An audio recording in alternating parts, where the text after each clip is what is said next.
Assalamualaikum warahmatullahi wabarakatuh. Di sini kami dari kelompok 4A akan menjelaskan tentang anion Cl. Sebelum memulai presentasi pada hari ini, izinkan kami memperkenalkan anggota kami dulu. Yang pertama, Ahmad Alvin Afan. Yang kedua, Cutrina Paundra. Dan yang ketiga, Firda Fatmawati. Apa itu anion Cl? Jadi, anion Cl- adalah klorida negatif yang terdiri dari satu atom klorin dengan muatan negatif. Ini adalah ion klorida yang kehilangan satu elektron sehingga memiliki muatan negatif 1 min. Adapun sifat fisika anion Cl adalah: yang pertama, anion Cl berbentuk ion tunggal dengan muatan negatif. Yang kedua, anion ini berbau, tidak berwarna dan tidak beracun dalam keadaan murni. Yang ketiga, pada suhu kamar, ion ini biasanya berbentuk gas klorin. Yang selanjutnya adalah sifat kimia anion Cl. Anion Cl adalah bagian dari senyawa klorida yang memiliki kecenderungan untuk membentuk ikatan ionik dengan kation positif seperti natrium, kalium, atau kalsium.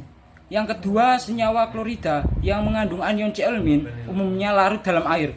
Dan yang ketiga, klorida dapat bereaksi dengan logam untuk membentuk senyawa ionik atau senyawa kompleks, seperti pembentukan senyawa klorida besi atau senyawa klorida tembaga. Keberadaan anion Cl dalam alam. Anion Cl- atau ion klorida adalah salah satu ion yang sangat umum di alam. Beberapa tempat di mana anion Cl ditemukan meliputi satu air laut. Anion Cl merupakan komponen utama dalam air laut di mana ia hadir dalam bentuk garam seperti natrium klorida, NaCl, kalium klorida, KCl, magnesium klorida, MgCl2, dan lain-lainnya.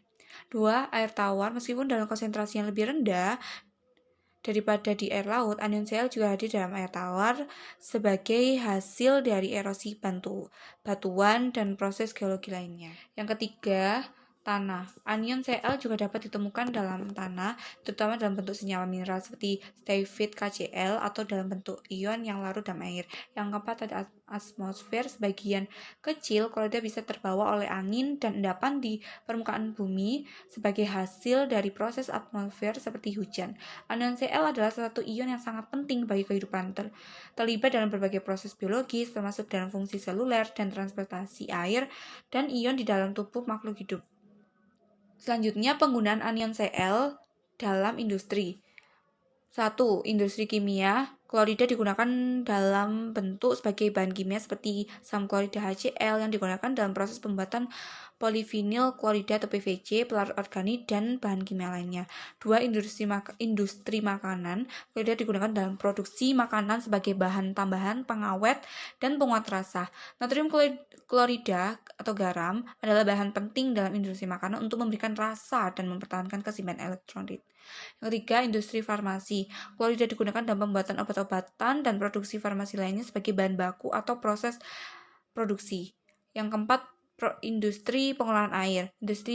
Klorida digunakan sebagai dalam proses pengolahan air untuk disinfeksi dan sterilisasi air minum serta air limbah.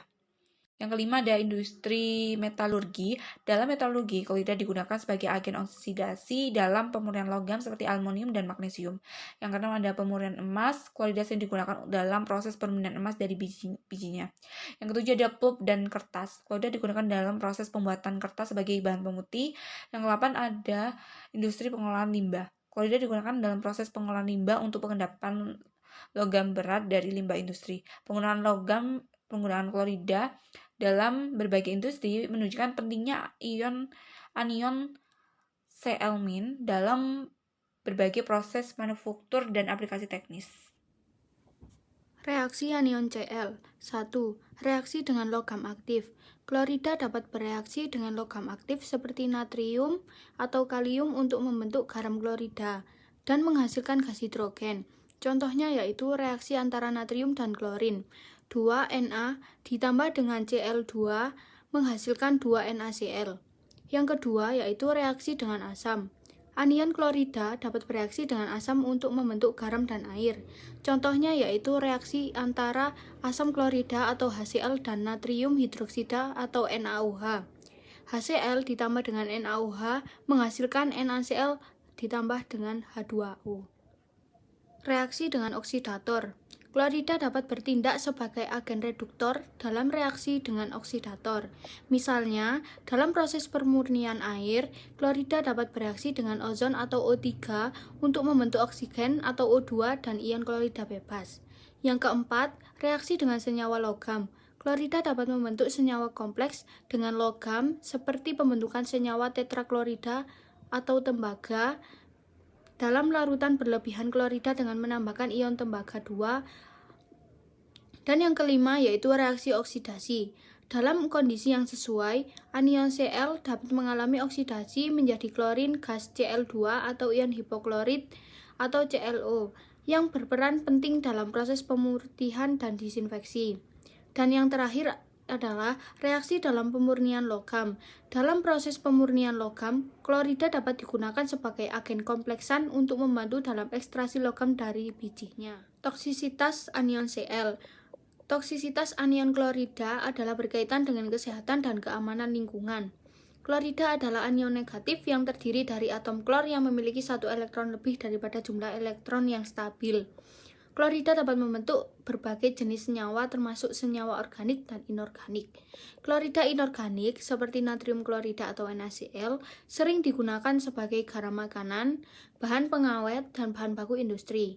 Klorida juga dapat mengakibatkan toksisitas jika konsentrasinya tinggi atau ketika ditemukan dalam jumlah yang berlebihan. Kesimpulan, klorida adalah anion negatif yang terdiri dari atom klor yang memiliki satu elektron lebih dari jumlah elektron yang stabil. Klorida dapat membentuk berbagai jenis senyawa termasuk senyawa anorganik dan inorganik. Klorida inorganik seperti natrium klorida atau NaCl sering digunakan sebagai garam makanan, bahan pengawet, dan bahan baku industri. Klorida juga mengakibatkan toksisitas jika konsentrasinya tinggi atau ketika ditemukan dalam jumlah yang berlebihan. Untuk mengurangi resiko toksisitas anion klorida, perlu diperhatikan konsentrasi klorida yang tepat dalam bahan makanan, bahan pengawet, dan bahan baku industri. Perlu juga dilakukan penyediaan dan pengelolaan limbah yang mengandung klorida dengan tepat untuk mengurangi resiko toksisitas. Sekian presentasi dari kelompok kami. Terima kasih. Wassalamualaikum warahmatullahi wabarakatuh.